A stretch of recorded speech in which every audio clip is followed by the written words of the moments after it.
like, se inscreverem e derem o like, é acobertado por Deus e o Divino Espírito Santo. E se não derem o like, está acompanhado com todos os cães que tiver no inferno: Caim, Satanás, Pão Grosso e Parafuso, Botafogo, Lucifer, que é o chefe de lá, e meu avô, que é o comandante de tudo. Botar para arrombar em vocês, tudo aí. Iosif Vissarionovich Djugashvili, mais conhecido como Iosif Stalin, foi uma das figuras mais enigmáticas e temidas do século XX.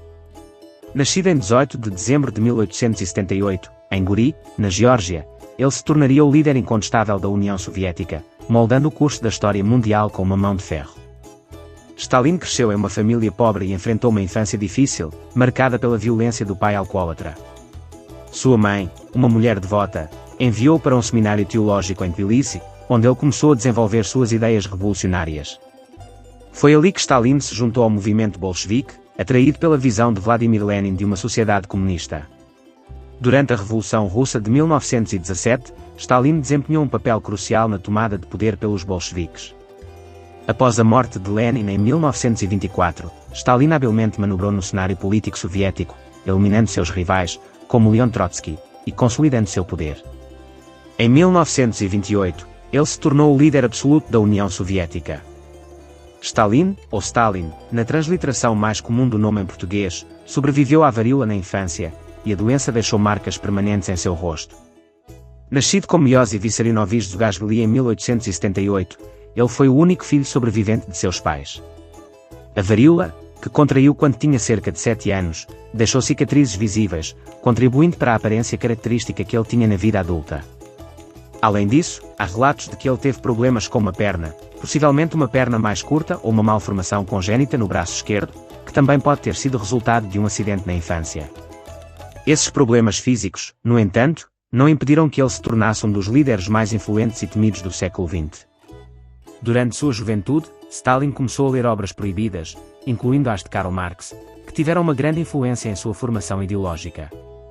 Stalin foi exposto ao marxismo enquanto estudava no Seminário Teológico de Tiflis, atualmente Tbilisi, na Geórgia.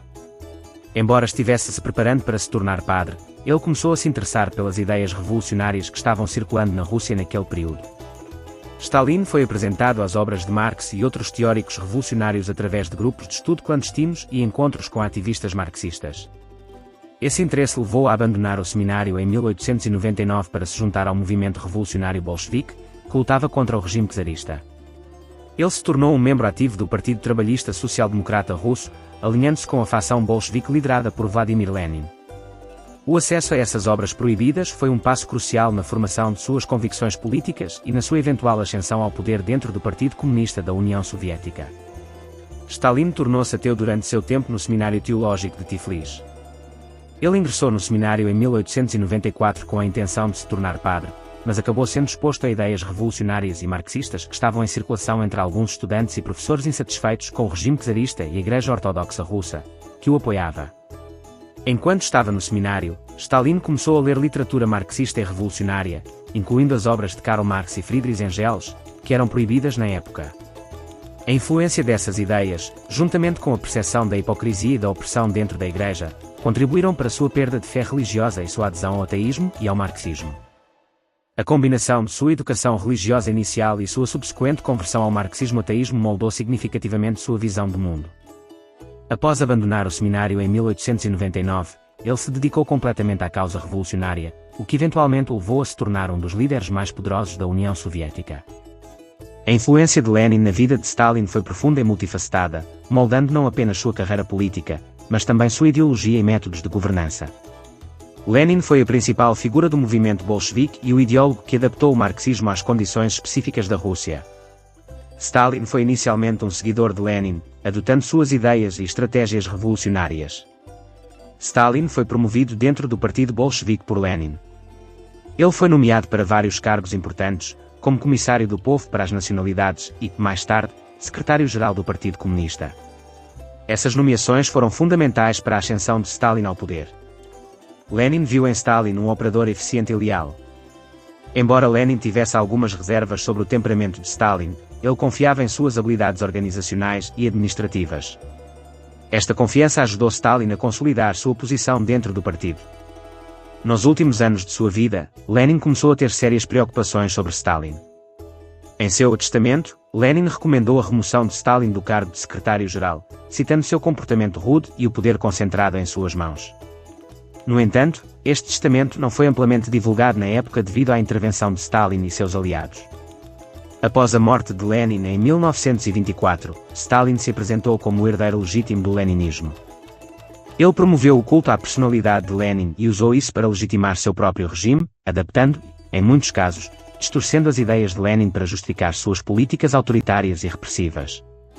Muitas das estratégias e táticas de governança de Stalin, incluindo o uso de repressão e propaganda, foram inspiradas pelas práticas leninistas, embora Stalin as tenha levado a extremos. Ele expandiu os campos de trabalho forçado, gulags, intensificou a censura e realizou expurgos políticos em uma escala muito maior do que Lenin. A relação entre Lenin e Stalin foi complexa, marcada por períodos de colaboração estreita e conflito. Enquanto Lenin estava vivo, Stalin desempenhou o papel de executor eficaz das políticas do partido. Após a morte de Lenin, Stalin usou seu nome e legado para consolidar seu próprio poder, mesmo contra a vontade expressa de Lenin em seu testamento. Em resumo, Lenin foi tanto um mentor quanto uma fonte de legitimidade para Stalin. Através da associação com Lenin, Stalin foi capaz de ascender ao poder e moldar a União Soviética de acordo com sua visão, embora frequentemente em direções que Lenin talvez não tivesse aprovado. Stalin teve envolvimento em atividades criminosas e participou de gangues antes de se tornar uma figura proeminente no movimento bolchevique. Durante os anos em que estava envolvido na luta revolucionária contra o regime czarista, Stalin, então conhecido pelo nome de Guerra Koba, esteve envolvido em atividades ilegais para financiar o movimento. Stalin organizou e participou de vários assaltos a bancos e trens para obter fundos para o partido bolchevique. Um dos assaltos mais notórios ocorreu em 1907 em Tiflis, hoje Tbilisi, Geórgia, onde a gangue de Stalin roubou uma grande quantia de dinheiro do Banco Estatal do Império Russo. Este assalto resultou em várias mortes e feridos. Stalin e seus associados também se envolveram em extorsões e sequestros de figuras ricas para financiar suas atividades revolucionárias. Stalin era conhecido por sua habilidade organizacional e liderança, o que o ajudou a coordenar e executar essas atividades criminosas com sucesso. Sua experiência em operações clandestinas e sua habilidade de se mover na clandestinidade foram cruciais para sua sobrevivência e ascensão dentro do movimento revolucionário. Stalin e outros bolcheviques justificavam essas atividades como expropriações necessárias para financiar a revolução contra o regime czarista. Acreditavam que os fins justificavam os meios, vendo esses crimes como um mal necessário na luta pela causa revolucionária. Essas atividades criminosas de Stalin nos primeiros anos de sua carreira revolucionária mostraram sua determinação e sua disposição para usar métodos violentos e ilegais para alcançar seus objetivos. Essa experiência também contribuiu para moldar seu caráter duro e implacável, características que definiriam seu governo mais tarde como líder da União Soviética. Trotsky defendia a teoria da revolução permanente, acreditando que a revolução socialista deveria se expandir internacionalmente para garantir seu sucesso. Ele via a Revolução Mundial como essencial para a sobrevivência e o avanço do socialismo na União Soviética. Stalin desenvolveu a teoria do socialismo em um só país, argumentando que a União Soviética deveria focar em construir o socialismo dentro de suas próprias fronteiras antes de tentar espalhá-lo globalmente. Esta abordagem foi mais prática e alinhada com as condições da época. Lenin, em seu testamento, criticou Stalin por seu comportamento rude e sugeriu que ele fosse removido do cargo de secretário-geral. No entanto, este testamento não foi amplamente divulgado na época devido à intervenção de Stalin e seus aliados. Após a morte de Lenin em 1924, Stalin conseguiu gradualmente isolar Trotsky. Ele formou alianças temporárias com outros líderes do partido, como Zinoviev e Kamenev, para marginalizar Trotsky. Em 1927, Trotsky foi expulso do Partido Comunista. Em 1929, foi exilado da União Soviética. Consolidação do poder, Stalin continuou a eliminar os antigos aliados e rivais, consolidando seu poder através de purgas, prisões e execuções. Ele centralizou o controle do partido e do Estado, estabelecendo uma ditadura pessoal. Trotsky continuou a criticar Stalin e a política soviética de seu exílio, primeiro na Turquia, depois na França, Noruega e finalmente no México. Ele fundou a Quarta Internacional, buscando continuar a luta por uma revolução mundial. Em 1940, um agente de Stalin, Ramon Mercader, assassinou Trotsky em sua casa no México com um golpe de picareta. Este ato eliminou o último grande rival de Stalin e silenciou uma voz crítica importante contra seu regime. Em 1927, Stalin implantou um regime totalitário que pregava a consolidação interna da revolução, a estruturação de um Estado forte e a implantação do socialismo num só país, para depois tentar expandir a revolução para a Europa. No Congresso do Partido Comunista da URSS, Stalin obrigou Trotsky a demitir-se do cargo de comissário da guerra e deixar o país, exilando-se na Turquia. Afastou ainda da direção suprema do partido Zinoviev e Kamenev, que se opunham à sua teoria. Após obter o reconhecimento do regime por algumas nações, Stalin lançou o Plano Quinquenal, que criava metas que o país deveria alcançar a cada 5 anos. O primeiro plano, lançado em 1928, tinha o objetivo de dar prioridade à indústria pesada e passar para o Estado o controle de toda a atividade econômica. O grande esforço pela industrialização gerou milhões de empregos e aumentou a quantidade de proletariados, a população que mais apoiava o regime. Entre 1929 e 1930 voltou-se para a coletivização da agricultura, com a liquidação dos kulaks, camponeses ricos, que foram executados ou deportados em massa e suas propriedades rurais foram transformadas em fazendas coletivas estatais. A fome se espalhou por diversas partes do país. Calcula-se que 10 milhões de pessoas tenham morrido em consequência dessas políticas. Em 1933 teve início o segundo plano quinquenal, que dava prioridade à indústria leve, mobiliário, vestuário, etc. No plano internacional, a URSS entrou para a Sociedade das Nações, e os comunistas de outros países foram aconselhados a formar frentes populares com os social-democratas e outros esquerdistas. Era o temor do fascismo e do nazismo em ascensão. Stalin levou adiante uma intensa política de centralização do poder. Usando métodos de extrema violência, reafirmou sua autoridade ao afastar todos os potenciais opositores. Em 1936, por ordem de Stalin, começaram os julgamentos, condenações, expulsões do partido e punições, em processos que ficaram conhecidos como os expurgos de Moscou.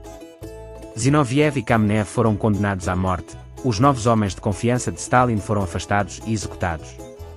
As forças armadas não ficaram imunes, sendo fuzilados vários de seus principais dirigentes, sob a acusação de cumplicidade com o inimigo. Segundo denúncias, as vítimas estimadas da repressão chegaram a dezenas de milhões. Cada vez mais preocupado com a ameaça nazista, Stalin assinou um tratado de assistência mútua com a França em 1935. Em 23 de agosto de 1939, firmou com Adolf Hitler um pacto de não agressão que encorajou o ditador alemão a invadir a Polónia e iniciar a Segunda Guerra Mundial. Pretendendo expandir suas fronteiras ocidentais, no mês seguinte, Stalin anexou o leste da Polónia, a Estonia, a Letónia e a Lituânia. Em 1940 ocupa partes da Finlândia e da Roménia. Seu objetivo era formar um cordão de isolamento cada vez maior entre a URSS e a Alemanha. Em 1940, Trotsky, que estava exilado no México, mas continuava fazendo oposição ao governo stalinista, foi então assassinado a mando de Stalin. No dia 22 de junho de 1941, a Alemanha quebrou o acordo que forçou a URSS a se aliar a seus maiores rivais, Reino Unido e Estados Unidos, contra Hitler. Em março de 1943, Stalin assumiu o comando supremo das Forças Armadas Soviéticas, no posto de Marshall, e impôs severas derrotas à Alemanha. Nesse mesmo ano, dissolveu o Comintern, a organização encarregada de fazer a ligação com os comunistas do mundo todo. Participou de conferências com Franklin Delano Roosevelt e Winston Churchill, em Teherã, 1943, e Yalta, 1945, e Potsdam, 1945, estabelecendo as bases para o desfecho da guerra. No fim do conflito mundial, acentuou-se as divergências entre os ex-aliados, o que deu início à Guerra Fria. Stalin passou a atacar os Estados Unidos como imperialistas. Fortalecido, Stalin patrocinou a difusão do socialismo nos países da Europa Oriental e logo assumiu seu controle político. Na década de 50, Stalin intensificou a propaganda pessoal em massa, mais tarde denunciada como culto à personalidade, uma vez que a vitória na guerra lhe trouxe grande popularidade. As divergências entre as principais nações capitalistas e o grupo socialista liderado pela URSS persistiram até a morte de Stalin. Stalin faleceu subitamente em Moscou, no dia 5 de março de 1953, de derrame cerebral. Sua morte era tão desejada que houve suspeitas, nunca comprovadas, de assassinato. Seu funeral contou com a presença de milhares de pessoas. Seu sucessor foi Nikita Khrushchev, que denunciou publicamente as atrocidades cometidas por Stalin. Muito obrigado por assistir até ao final. Espero que tenha gostado do conteúdo. Se você curtiu, não esqueça de deixar o seu like, é uma forma simples e rápida de mostrar apoio. Compartilhe este vídeo com amigos, familiares ou qualquer pessoa que você ache que possa se interessar. Sua ajuda na divulgação é fundamental para o crescimento do canal. Não se esqueça de se inscrever para não perder nenhum conteúdo novo. Clique no sininho para receber notificações sempre que postarmos algo bacana. Agradeço muito a sua presença aqui. O apoio de vocês faz toda a diferença. Continuem acompanhando, compartilhando e deixando seus comentários. Estamos construindo uma comunidade incrível juntos. Até o próximo vídeo e um grande abraço a todos. Não se esqueça de deixar aqui o seu like, gostei, se inscreva no meu canal. Se inscreva nesse canal, preciso de mais inscritos. Eu não aguento esse Whindersson Nunes com mais inscritos do que eu. Todos os dias fico doido. Clique em joinha, deixe o seu gostei, deixe o seu gostei. Consegui mais inscritos, eu juro pra você que pinto meu cabelo de uma corzinha bem diferente.